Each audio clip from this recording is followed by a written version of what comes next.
Galia luampah lenggah anaglah gedangkrang silo tumpang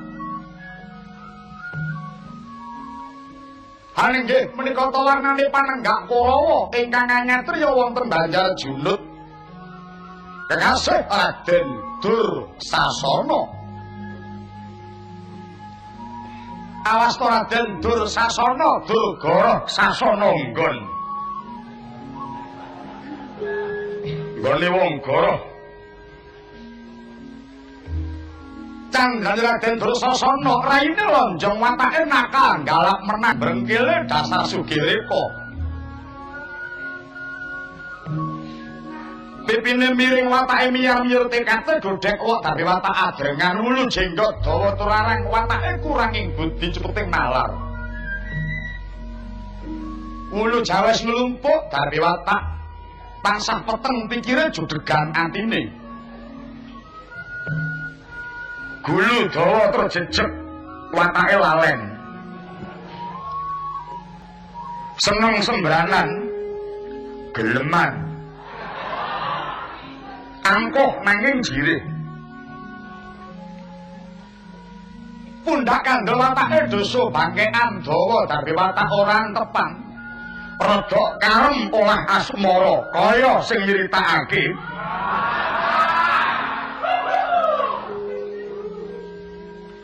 tangan benggol tur dawa tapi watak takat kuat ngangkat tindak ala kawan becik pupu gedhe yen dhewe karep ora sembodo pawaan gedhe rada gumaip yen mangan sinambi omongan mripate jelalatan akeh kecere tur kecape seru tapi watak atine rongeh yen turu ngorok kulino jingkrung tur kerep melorot tapi watak wani ngisin yen mengagem ora bisa matur waton bisa tupu katitik pating srembong busanane driji 10 kebak barean sak paripulahe sing diembo Raden Werkudara ketipik Raden Dursasana betah malang kerik amarga ing cangklakan diwenehi yuyu karo engki-engkian nalika lenggah kadhep ingkang rai nenggih Bambang Swatama mangkono wijiling pangandika.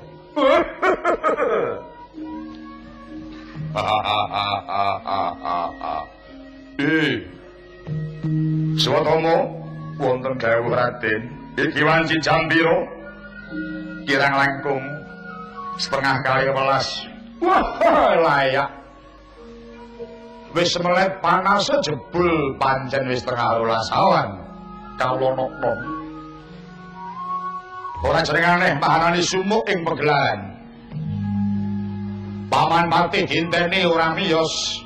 Nanging kok sisih kidul kae ana. Wong rame-rame kae wong apa? Kawula napa niku nggih kepareng ngatur menika Raden. Menika para prajurit sami gladhen olah Bantayuda. Sami nyepeng Candra Satra Gegaman. Sing gladhen bocah ngendi? Lari Banjar Junut kaliyan wadya dalanipun Raden Tirtanata. Wangune menang endi?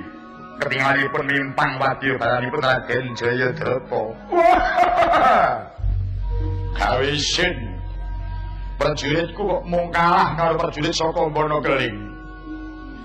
Lah kae sisih wetan kono rame-rame kae wong apa? Menika tiyang balapan lumajar. Bocah ngendi?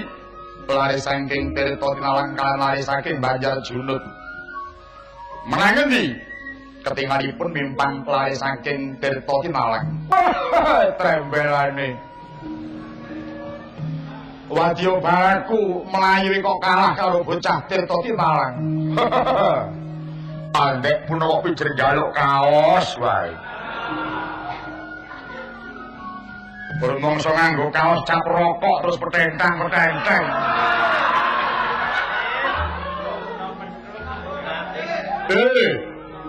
Sisi lor kae kono.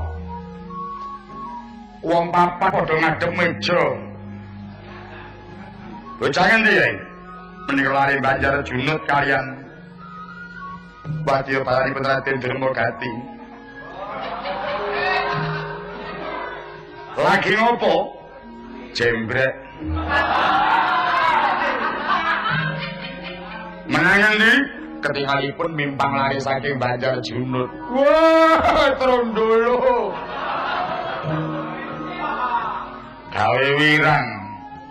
Pangeran yang larang tukang main malah anak buah main. Layak mulih ora tau gawa kaya. Mentolo karo kancane dhewe. Dawono ya? Iyi. Iki tak apura sepisane iki.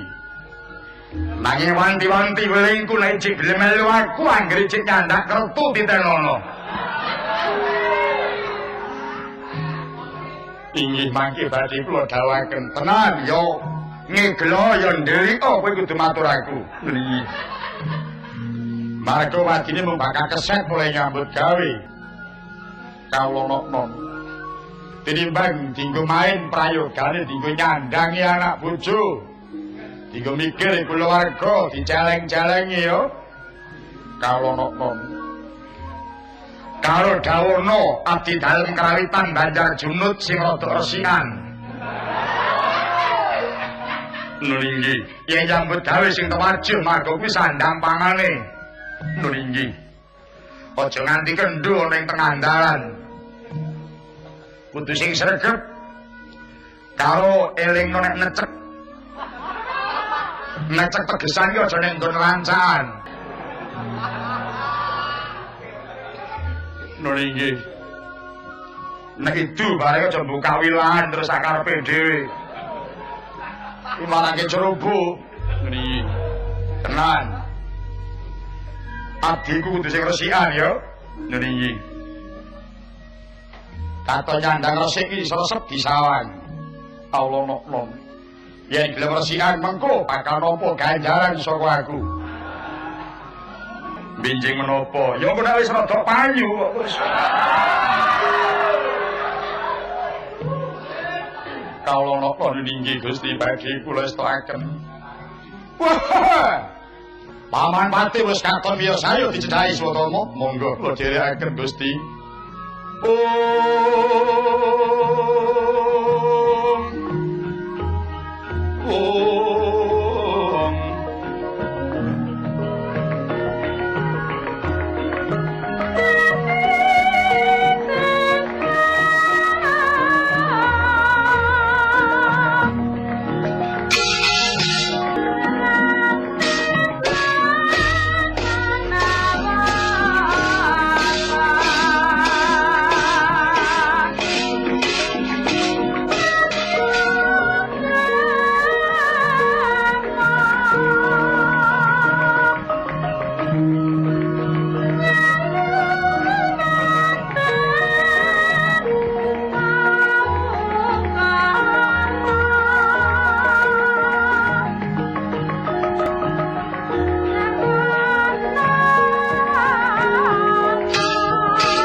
mangawur-wurahan tenganing ngajurit komakuru kongso tetek kaya putula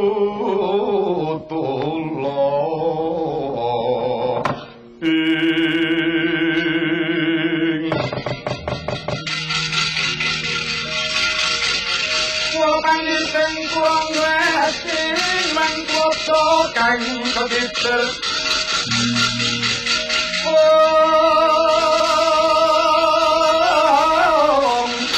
terkata ingkang terkata ingkang dosa banyu sepi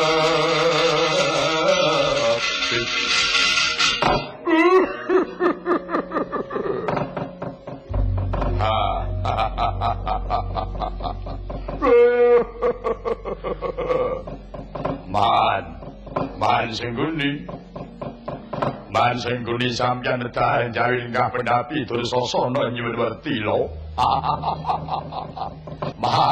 Man sengguno sampeyan nedahan jaba lenggah pendapa tur sasana nyuwun werta lho. Menapa wikatos sing pasiwakan paranganja kananing putra sing ngandika kulawarga Dara Ngastina.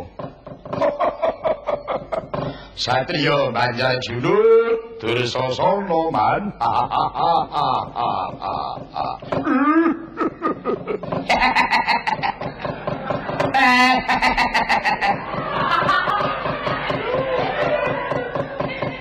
Manarya nyadong werta wae.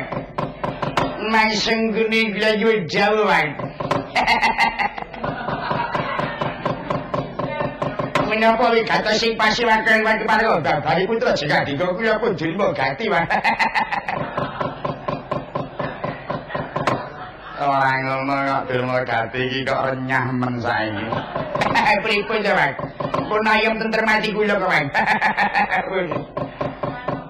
Kuwi ya isih golek wedi ya.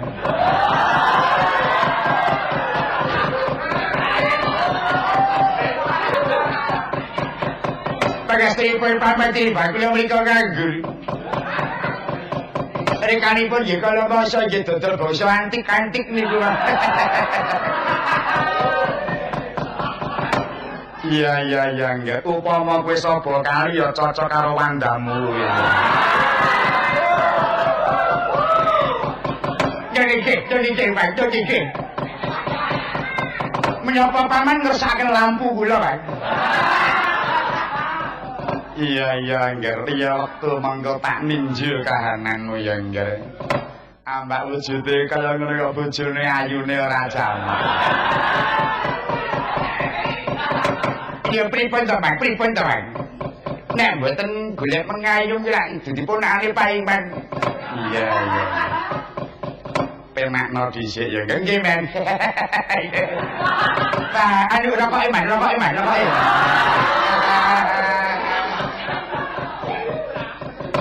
Bareng dialem kok terus ngalup.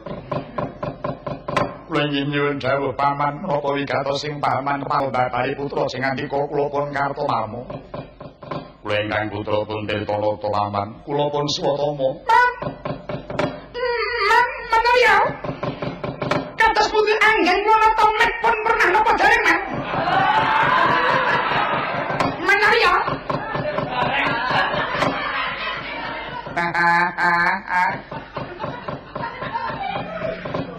Citraksi pono kawan klangenan ya kaya ngono. Pripun? Iya, nyambut gawemu apik. Nyambut gawemu wis ora ana sing cicik. Mila mrene, Mas. Nyuwun tindakan, Mas. Bareng dialem kok terus malah obor. Anak-anakku nggih kabeh para Kurawa aja padha saur manuk. Jroning kuwi padha ngadhep ana ngarasaku nganggo aksara ma 3 perkara. Ngo kang sepisan ngrungokno, ngo kang kaping pindho ngrasakno, ngo kang kaping 3 nglakonana. Mendengarkan, merasakan, melaksanakan. Iya, pancen mengkono. Pripun, Man?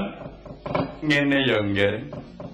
Ingkang rinumpaka ning pasewakan Sanarsi Lumana kang wektu iki wis dadi dwijaning Pandhawa kelawan Kurawa. Kepareng bakal paring piwulang marang kabeh para siswa. Ya mung jroning bakal paring piwulang ana sarate supaya Pandhawa kelawan Kurawa kuwi manunggal bisa langgeng kudu ditumbali. Tumbali napa? Napa ayam cempeng cemani? Menapa pitik putih mulus? Wujuding tumbal dudu ayam nanging menungsa. Menungsa sing dadi urup-urup marakake ora rukun Pandhawa kelawan Kurawa. Lho, sinten? Sampeyan, Man? Kowe iki yen ngomong mbok diati-ati. Aku ki nek dawuh aja tok endhek kok ndak lali. Lho lha nggih sinten? Manungsa kang dadi urup-urup ki mung wong loro, siji Kresna, loro Semar. Ya mung kuwi sing dadi urup-urup. Mula Kresna kelawan Semar kudu dipateni luwih dhisik. Marga yen wong loro kuwi ora mati ora bakal bisa langgeng manunggaling Pandhawa lan Kurawa. Bareng tak pikir pancen bener iki, nggih bener. Kresna Semar dadi wisa iki pancen bener. Buktine nggih. Kresna karo Semar gelem melu Pandhawa. Ning sebab apa kok Kresna karo Semar moh melu Kurawa? Kresna karo Semar bisa momong Pandhawa. Kenapa kok Kresna karo Semar moh momong Kurawa? Nitik saka iku wis genah yen dheweke dadi urup-urup marakake ora rukun. Nyuwun pangapunten nggih, Man. Kula badhe matur ning mbok menawi atur kula menika mangke beda kaliyan sabdanipun paman. Tumraping Dursasana urip ten alam sing pun merdika, beda penemu niku nggih kena. Waton bedaning penemu wau ampun nganti ngobak-obak ketentremaning liyan. Iya, arep matur apa? Pamanggih kula yen sampeyan iku benerke sabdaning Lumana, nggih guru sampeyan iku Kresna Semar kudu dipateni, sampeyan benerke niku kanggoning Dursasana malah luput. Lho, kok luput dasarmu apa? Lah nggih. Kakang Kresna, Kakang Semar gelem melu Pandhawa sebab napa kok mboten purun melu Kurawa? Kudune sing mawas diri niku malah Kurawane niku. Kakang Kresna niku bodho ora bodho Wisnune. Semar niku wong cilik ning ora cilik sangiwane semaya. Ambak mung sak melu ditonton sing dieloni. Mila padha gelem melu ten Pandhawa sabab nyatane kabeh pun ngakoni yen Pandhawa lima niku apik kabeh, ampuh kabeh, sekti kabeh, tur murah kabeh niku Pandhawa. Buktine napa? Wong sak negara Ngamarta ora padha mintak-mintakake kuwi klambine apa, kulite apa, agamane apa, sukune apa, budayane apa. Kabeh pun padha nunggal tekad jiwa ten jiwaning Pandhawa lima. Maka pun ngakoni dayaning Pandhawa, ngakoni ampuhing Pandhawa. Mula nggih boten aneh yen ngomah-ngomah laladan Ngamarta kabeh padha nganggo simbol Pandhawa. Boten enten kok jero omah simbol Sengkuni niku boten enten lho. Sabab saka pun ngakoni temampuing Pandhawa balik sakniki kudu miltani ten awake dhewe. Kurawa kudu nonton dirine dhewe. Cobi, sakniki mangitung man. Kurawa niku sing apik sing pundi mangpikir. Dewi. Tiyang sepuh ngendikaken asma kinarya bapa. Kakang kula niku mawon asmane Prabu Duryudana. Dur niku Goroh, Dana niku Weweh. Jarak menahe jebule Goroh lho niku kakang kula dhewe. Mung janji tok ning ora nyata. Niku kakang kula dhewe niku. Duwe adi jenenge Kartomarma, Kartosugih marma dhewe. Sugihe dienggo dhewe. Amal ora tau, sosial ora tau. Nggih sok nyili dhuwit ning anake lho niku mangkene. Niku jane nulung napa nekak niku. Paling baik nama saya. Oh, kowe ya saya letek. Durma gati, Durgara gati penting lho. Sing tak penting iki mung gawe bojomu kuwi ya ora. Anggere entuk dhuwit ewuh le arep metu. Kacenge. nek kono ngono kuwi mila nggih man. Yen pancen kula kepengin diloni Kakang Kresna Kakang Semar nggih mang nyunto Pandhawa. Nulaten Pandhawa. Oh tenang kok man. Lakoni nadyan kula iki mapan ten negara mesti nangis temeni kula iki gandrung kalih kautamaning Pandhawa. Angger gelem jiwa ten Pandhawa mulya donya kepenak ngakhirat niku tenan. Nyatane jiwane wong lima niku mboten ajeng kok ngembari kaliyan agami niku mboten. Oh babar pisan mboten. Mboten ajeng ngagamake Pandhawa, mboten ajeng mendhawake agama niku mboten kudu dipenggalih sing tenan. Marga niku mujudake gegondelaning murid ten negara sing pun merdika. Kanthi lambaran limang perkara nyatane saged ngrukunake marang wong-wong kang mapan ten Swandara kang dumadi saking pinten-pinten ewu puluh niku. Mila nggih man, nek nganti cilik ngrasani elek ten Kakang Kresna Kakang Semar gedene ajeng mateni. Oh, man. Padha karo jeleh nyawang srengenge lho niku tenan. Lah wong jarak kok kali Kakang Semar kali Kakang Kresna kangge tumbal. Kula nggih gumun kali pendhitane niku, man. Oh, pendhita kok merintahke mateni wong niku piye? Iku pendhita cara pundi niku?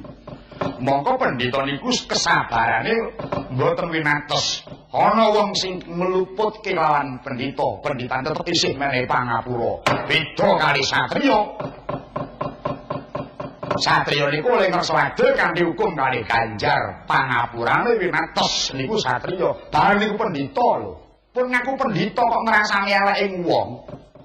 Luwih-luwih ajeng ngilangi nyawane wong niku terus pendhita cap napa kaya ngoten iki. Nggon kawruh, nggon piwulan, nggon pitutur lho kok malah ajeng mateni wong. Nek pancen pendhita tukang mulang, mulange sing apik, mulang sing mboten apik aja gawe urup-urup. Pira bara geni lagi dadi disirep aja nganti ngobar kahanan lho niku. Mboten kok pendhita ngobar kawontenan terus dadi urup-urup marake ora rukun. Ku njur pripun? Pedahe apa ning ibadah? Pedahe apa sing manembaken pangeran? Nek mung gawe urup-urup kaya ngoten niku. Mboten apik niku. Mula nggih mula man milih pendhita kudu ngati-ati. Jare nek ampun enten to man pepeling. Pepeling tembange dandang gula yasane Swargi Jeng Sunan Kalijaga. Lamun sira hangge guru kaki milya manungsa kang nyata ingkang becik martabate. Sarta ing hukum lan mirangi. Lho, lan sak panunggalane nek kula niki apal. Jane wonten rancer-rancer pancen niku. Ning kok sampean ku pripun anggere ana kiai atau guru mara gurone ana pendhita saja isih kebul-kebul grudu tanpa nganggo meto walah man nek jane awake dhewe niku duwe pendhita sing pempengan siji Eyang Abiyasa kalih Eyang Bisma tiga Bapa Durna ku jane pendhita pempengan kabeh ana mung saka Kurawa sing boten tau ngudi ten kautaman ngudi ten keluhuran sing diudi mung wis kelambe blendhuke wetenge dhewe-dhewe. Nek wis blendho wis ora eling apa-apa. Saya sampeyan iku. Patih mung gaweane perintah ora nyontoni. Ana ditindakake ora ana apa turah gawa mulih dhewe lho. Lha pripun sampeyan niku ya piye? Lah mbak sampeyan wis sugih ya ora pasal padang buayane.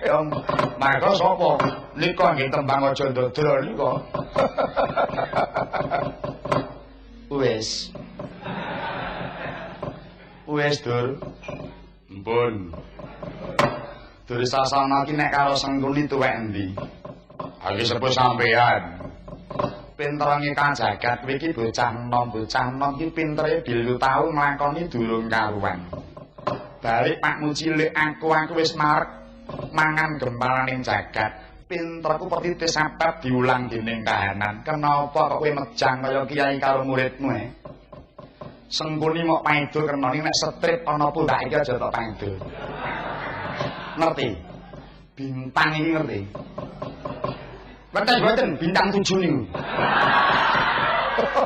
Ngerti kuwi tombol loro ngelu. Strip niku.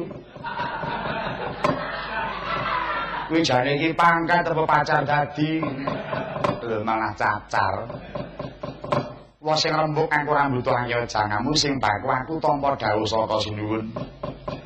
bareng Sinuwun Mandura mireng tresna arep disirnakake, Sinuwun Mandura muring jengkar saka ing pasewakan. Dawuh Sang Resi Lamana, kowe sakadang kinen nututi Prabu Baladewa. Yen gelem di areh-areh disani lilih ewadene yen pancen nata Mandura megugur merta weton gajah gelar gondang tanpa ratu kudu disirnakake. Lah saya melih. Jarak kok kali Kyai Madura, man. Ajeng tanding kali Kakang Baladewa ku sing digawe menang mawon apa to, Man? Oh, alah mungkin pun ampun lek gawean to, Man. Kakang Baladewa nesu nggih member wong niku sedulure tuwa Kakang Kresna. Witeno adine dirasani dipateni apa kakange ora nesu wong niku duwe rasa pangrasa. Kajaba nek kulite mati ya niku mboten mikir. Tetapi paman tidak usah khawatir. Sinuwun Baladewa pun tanganku lho, Man. Saestu niku. Pondo percaya kali kula. Mengke kula sing ajeng nyirenake Prabu Baladewa niku. Oh, alah terima kasih. Sumbar kaya gelem dilakosi abang. Kowe kok nyumbari Kakang Baladewa mongso menang kok. Karo bojomu nyempeti ngono kowe. Ora yo kapiran ya. Wis damar mancung cinupet bakune ayo padha mangkat. Mangkat. Nang omah yo ngopo? Mangkat. Sithik akeh mangkat pokoke. Lah iya. Swatama lur wonten dawuh, mara metu njaba.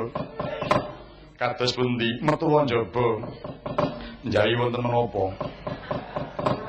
Oh, kowe ya edan ngono sajake. Ketake rombongan ning kok ora akur. Kartomarma wae nggih. I kados pundi paman? Mara metu njaba perintahna kaya adat saben paramata pasuwanan.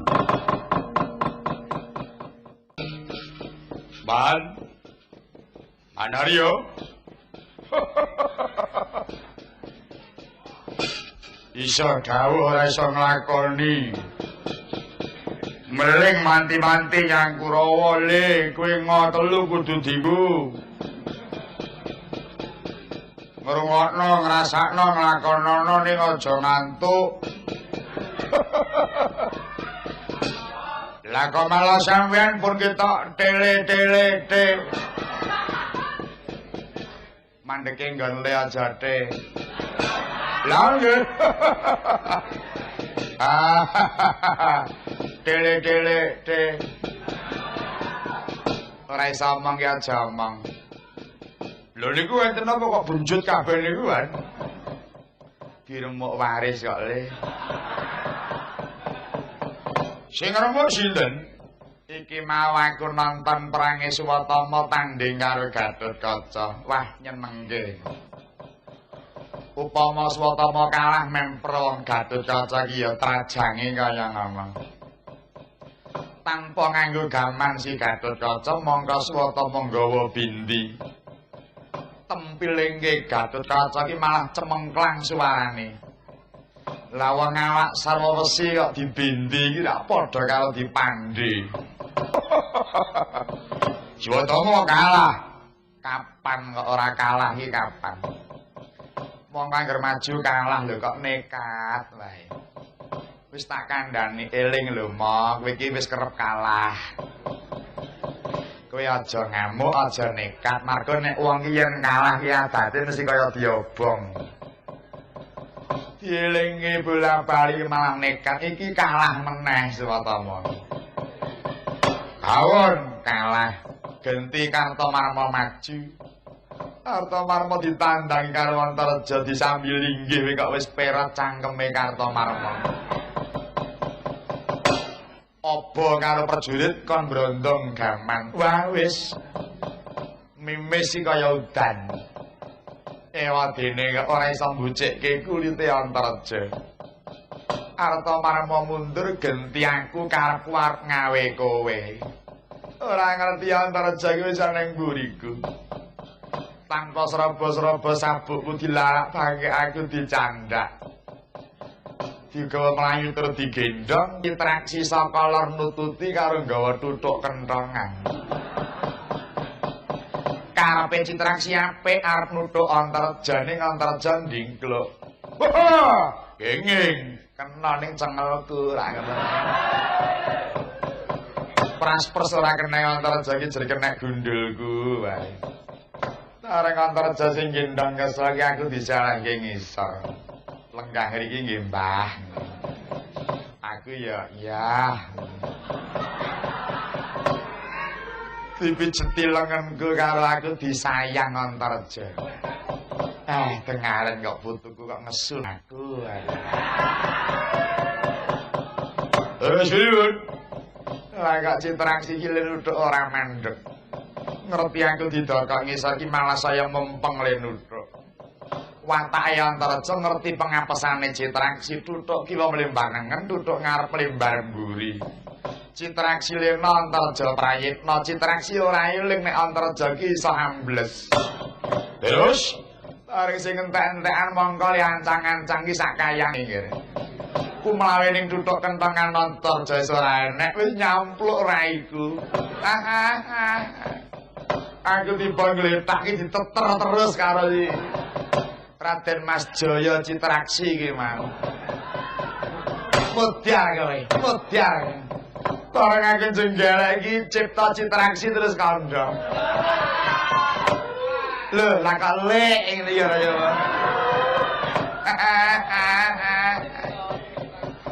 Oh, teman bareng wis katok le nutuk lagi ngerti nek like.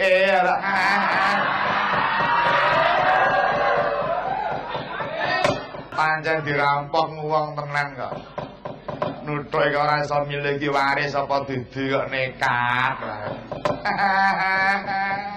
Bola bali murid tukung ki ya ngono kuwi kok. Wong tukung ku gendeng kok. Lah iya. Terus pripun? Saiki nek ora kowe sing maju mongso menang. Marga wong semene iki sing dijagake iki ya mung kowe. Marga kala mangsa kowe iki iso dadi ndas. Kowe ndek ngisore ranyang lak ya dadi ndas ta kowe. Genah to. Lah iya. Mula mumpung ngejek anget nggih kana mangkat to. Mungsuh kula sinten? Mong kari milih Antareja apa Gatotkaca. Wah, bayi kabeh. Menang ora kondang, kalah ngisi-sini. Lah witekno wong anak ya mung cah loro kuwi kok kowe milih sapa?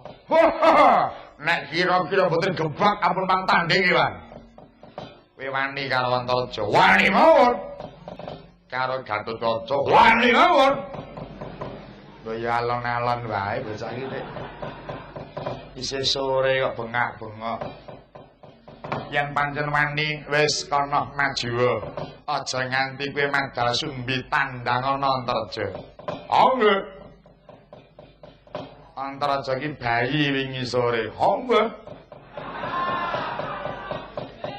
Ora pun kandha kali sampeyan nek Antareja niku cah apik atine lho. Bocah ngerti tentang tata krama, ngerti nyawatake kasusilan, ampun nganti dijarak. Kowe iki piye ta kok terus? Omongmu kok esuk dhewe sore tempe malah dadi ngoten. Oh iya ya, kewalik niku. Ning kowe wani. Wani niku wis wangane. Yo, jamin ning nyanyi. Lho.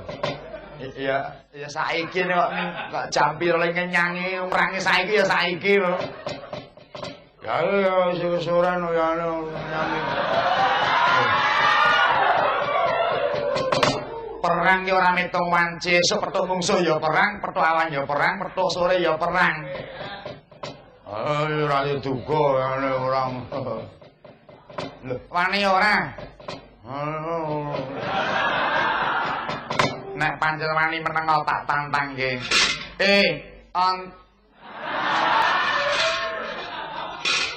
Lagi cahe.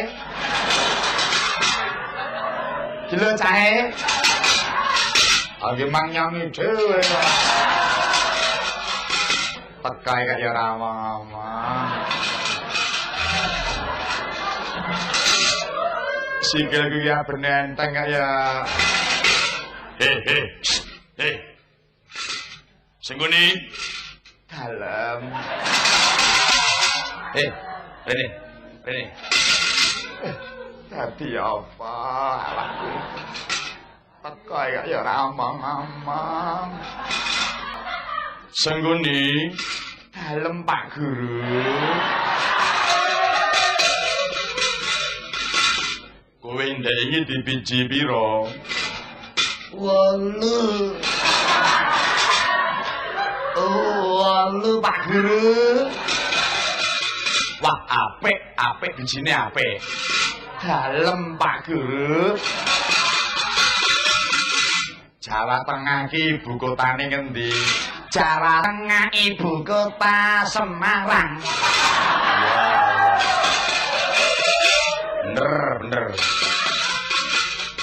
Jawa Timur ibu kota Surabaya. Cocok. Pancen bener. Lalagan Surakarta kuwi kutha madya mapan ana ngendi? Wonten Silir.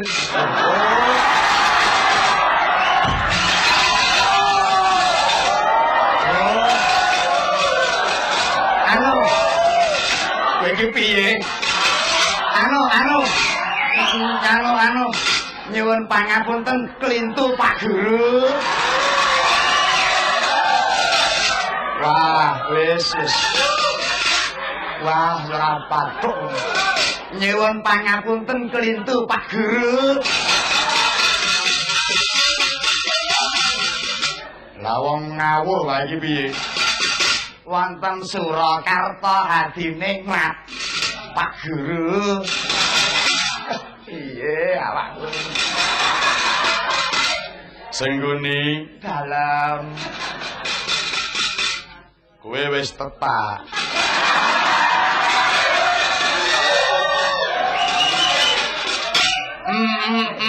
Pun delok aja.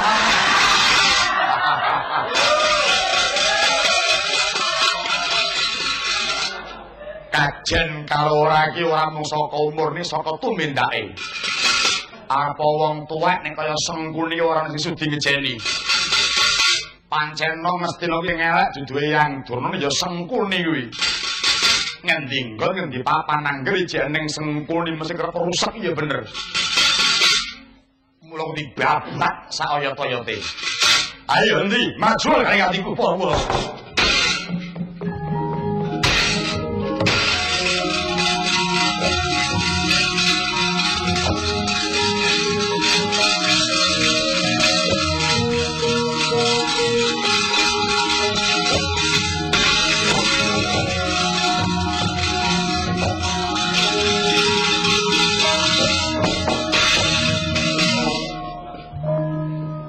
Sengguni wonten menapa penemban? Cari Kurawa perang nggih. Mungsuhe sapa? Mengsahipun Antareja kaliyan Gatotkaca. Menang apa kalah?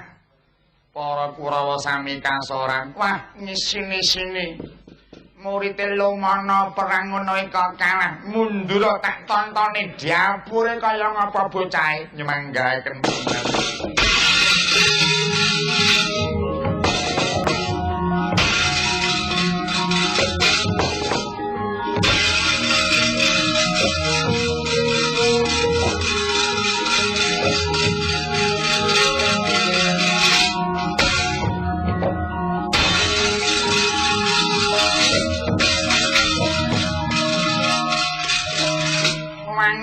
Iki sing jeneng Gatotkaca. Ngawur kowe. Lho, lha kowe sapa?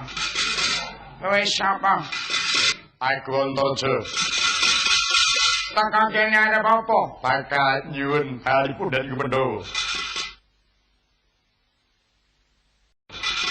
Ora kula pawarto pengerung yen wektu iki Pandhawa lagi swita marang guru kang ana praja Mestina. Jenenge sapa? Arsilomana. Wis tau Lumana apa durung? Durung. Ya aku iki mati jeneng aku. Ayo. Mati. Ayo.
Dudu menungsa.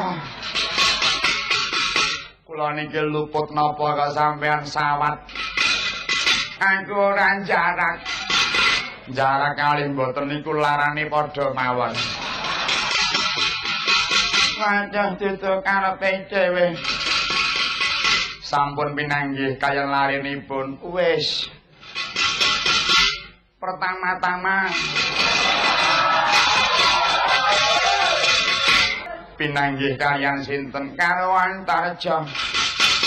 Kareng Antarja ngerti jeneng kula mono kok kaya kencan karo semayane.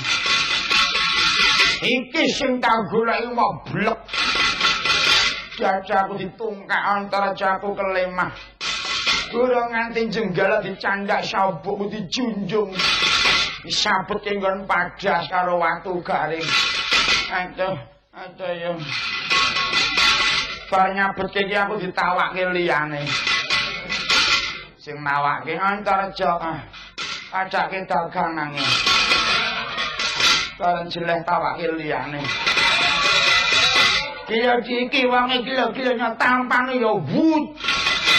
Puncak iki tibake dhuwur wis enek. Pripun? Sing ana dhuwur wis nampa. Ceki nyekel gulu dibiabitke. Niku Gatotkaca. Gatotkaca? Inggih. Biabit aku natap wit trembesi tiba mletak sikile kaya kitiran. Nyampluk iraiku. Wah, ora kajen. Blangkon anyar-anyar. Sampluk sikil. Monggo separo 7,5 iki. Nggo kaset sikile Gatotkaca. Rampung aku terus dibiabetke Antarja nimbani sliramu mau. Mila kedang atos-atos mah tutuk karepe dhewe. Amusura marata jaya marata hamuk kirtan aku. Ayo Gatotkaca ayo. Ayo Antarja ayo. Gatotkaca ayo. Antarja ayo. Gatotkaca, Antarja, Gatotkaca.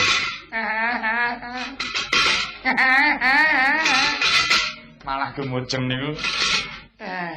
Tepan kaya wong senam pagi. Mulane ngisor dhuwur. Dah ngantos-antos. Wis aja kuwatir. Antarja ora semingkir senjata rente dadi bandan kowe.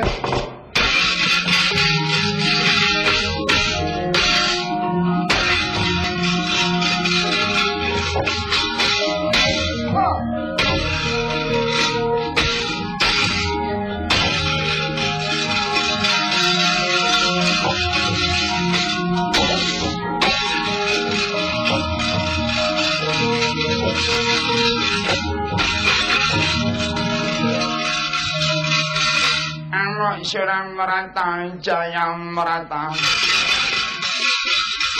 Pada mangsa pada kowe konangan rek Silomana dadi biandan kowe. Ayo kowe. Sepira anu pelku mangke. Pun ampun kuwatir kula jagani. Lumana. Apa? Rantemu isih apa ora? Nek mung selembar ketanggungan, kene tambahono. Arep tok gawe apa? Ulatno, pos padamno. Antarja ora bisa medhot rantemu dudu Antarja. Senengane kok gawe giris. Bisa medhot ranteku tak sembah hider-hideran. Wis aja kuat. Weh. Tekan ngapa man senggune iki? Ora apa banyu bening wis padha nonton.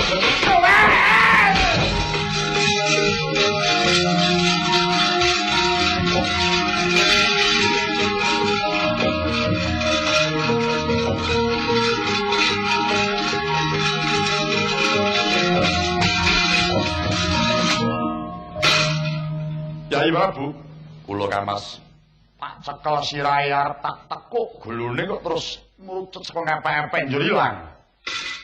Kathah julut putih ketinggalipun. Sajake mengkono. Wah dalah. Pancen sekti pendhita iki. Prayogi kados pundi Kakang Mas? Ora kok jeneng pun Kakang ngepal katiasaning Siardi ku ya ora. Yai. Gandengi pendhita kang lagi anyar katon nedeng-nedengi ngumbar marang Kadigdayan. Prayogane ayo pun Kakang karo Siardi golek kekuatan. Sak ora-orane entuka ingkang sepapak lan bergalu ngono iki. Monggo kula dherekaken Kakang Mas.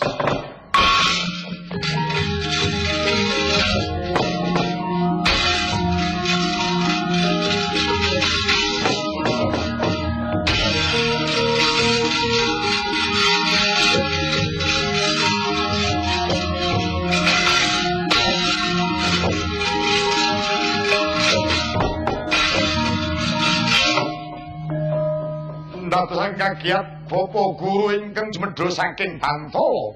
Oh, anakku nyer, anakku Prabu Baranjana. Rahayune aku bisa wasa kecengkermaning mungsuh.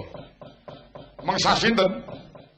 Anak Pandhawa jeneng Antarja Gatotkaca bakal mamrih balining Pandhawa.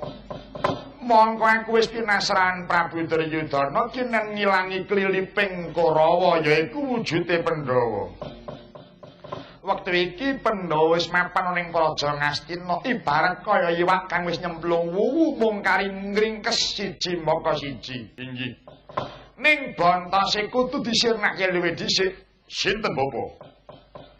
Ora liya mung kajaba siji Kresna loro Semar kuwi botohe para Pandhawa kuwi kudu disirnake luwih dhisik.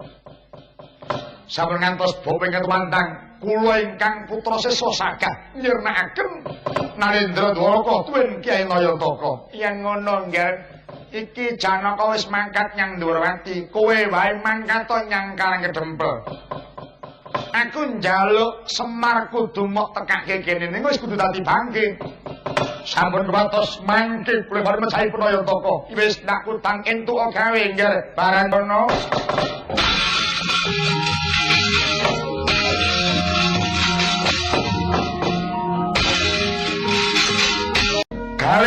Kaliah luampah lenggah